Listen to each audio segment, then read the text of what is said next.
So in the second half of our GitHub Clinic, we're going to talk about good project management and how to use GitHub Issues for this. So using project management software is a strategy used by many software developers and people working on projects with many moving parts, which is a big part of science and research as well. So something that we can really learn from and leverage. So this kind of software is used to organize and track projects with single or multiple and overlapping people and parts. And so its job is to do that kind of bookkeeping and tracking together for you. It also, we've really found that using GitHub for this kind of project management helps streamline technical discussions for people with different responsibilities. So in our work with the Ocean Health Index, our technical team was able, and data analysis team was able to have conversations about our research that then we could also include our supervisor in specific moments, but and have that all kind of be in the same place, but managed when he was alerted and at what level. So this has been really helpful for like the present kind of workflows with research teams, but it's also been really key for onboarding future you and future us. So this kind of documentation and management, really project management that's written down helps you onboard yourself to a project maybe that you haven't touched for a few months, or you're coming back from vacation or something. It helps you onboard yourself back to a project. It also helps onboard future us. We really found that having those kind of conversations associated with our code in GitHub made us not have to forward emails to new people that were joining a project or like dig through to find different file attachments or whatnot. So it was a really nice way for us to work presently, but also to think about onboarding future folks. So GitHub Issues are the key to this, and it lets you kind of have these conversations and discuss and organize in the same place as your code or your other documentation. So we'll explore this again together, but just thinking about what GitHub Issues look like in the wild. So we just looked at the tidyverse ggplot2 repository a moment ago on the left here. You'll see that their issues are kind of this traditional way that people were using issues and still use issues, which is to talk about bug reports or feature requests on software. So that's kind of what it's set up to do. You can also have in your private repositories, it's a really nice way to have private conversations and archiving. So that's the example in the top right.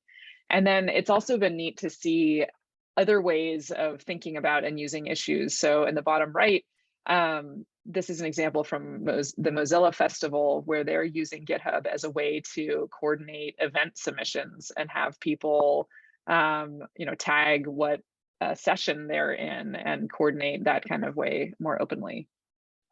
So let's have a look at what issues look like, and then we'll practice these together.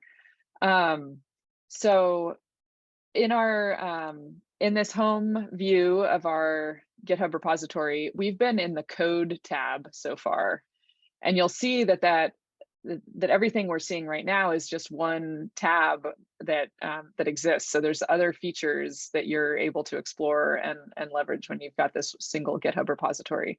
So if we look at this issues tab here, this is the view when it's a new project and you don't yet have an issue, but we can go ahead and create an issue, and that happens here with this green button.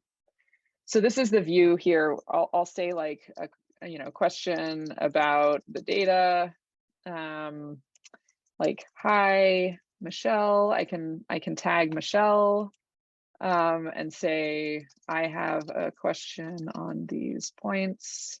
I can use Markdown, and as you learn Markdown, these buttons up here are really helpful for you to do. You can make this a list of things.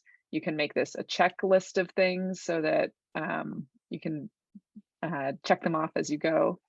This also helps you add code and links here. So as you're getting comfortable with Markdown, you can use those things if you'd like, and also preview them as you go. So let's try this. I have a question on these points, 1 and 2. And then I said, could you please do these things? Thing 1, thing 2. And then if we want to preview what this would look like, this is the way it will look once I posted this issue. So Michelle will be tagged, and we can also, you can see how this is formatted. There's also ways that you can assign different people to be responsible for this issue. So let's say I'll assign myself. I could put a label here if I wanted. These are the default labels, but you're able to change these as useful for your project. So maybe I'll put this as a question. There's some other ways that you can sort of categorize this as you get, like if this becomes a useful workflow for you. So when I submit this, now this is posted. It has a number, which is a question about the data. And you'll see that it also has a URL. This is issue 3. And so again, you can direct somebody specifically to this issue. Now, what Michelle can do is she can comment here, which you're welcome to do live. And I can also comment here. So this becomes like a conversation about this task to do, as well as something that once Michelle has done these 2 things, I'll click them for her in this demo. She could then also close the issue and say that this task has been done. So this is what like creating an issue looks like. We can also go back to the main view of what all issues in this repository would look like. Right now we just have this one, but they would all be listed here, and you'd be able to, at a glance, see kind of what the tasks, the ongoing to-do items were for this repository. So just to show a further example of this, let's go to another one of our repositories. Maybe let's go to the cookbook repository and look at, there's 29 issues open here. And this is just to give a sense of kind of some of the things that people have been working on. I was playing around with different tasks, and there's been conversations that people have had here. Let's look at some of the closed ones. I think those are more interesting. So yeah, so there's different tasks that were somebody opened and then somebody else was able to take care of. So what we'll have you all do now, so I'm going to come back to our slides and go to this next slides.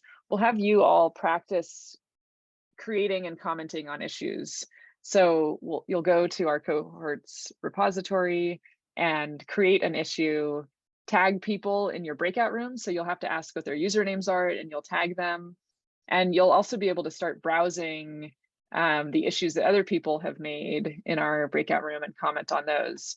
So while you're doing this, you can practice, Markdown, you can create a label and apply it. You can kind of think about, what might be relevant for your work as we go. And then we'll meet back here after the breakout room and go over a few more things.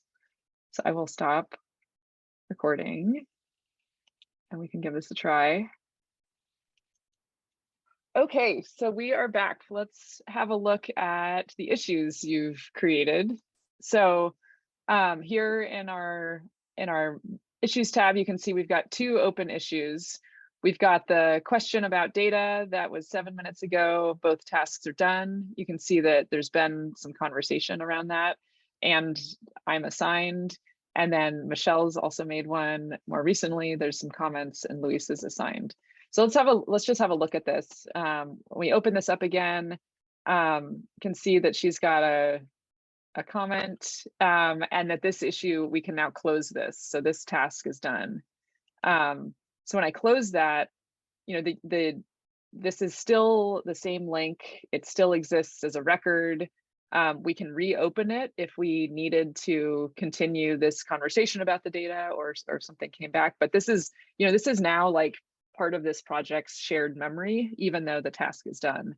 And that's, I think, been really useful for kind of the longevity of these projects and thinking things through as new people join or as you come back to these, particularly like I'm thinking like an annual report or an annual activity.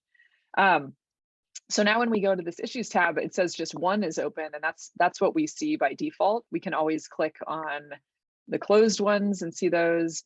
You can also filter in a lot of different ways. And so if you wanted to see all of them that ever existed, you can delete and even see ones from last week here.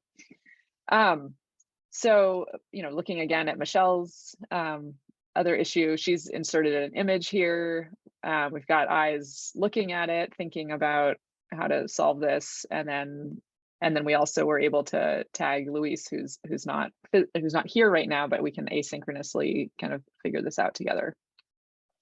So that's that's kind of how. So there's issues associated with every repository, and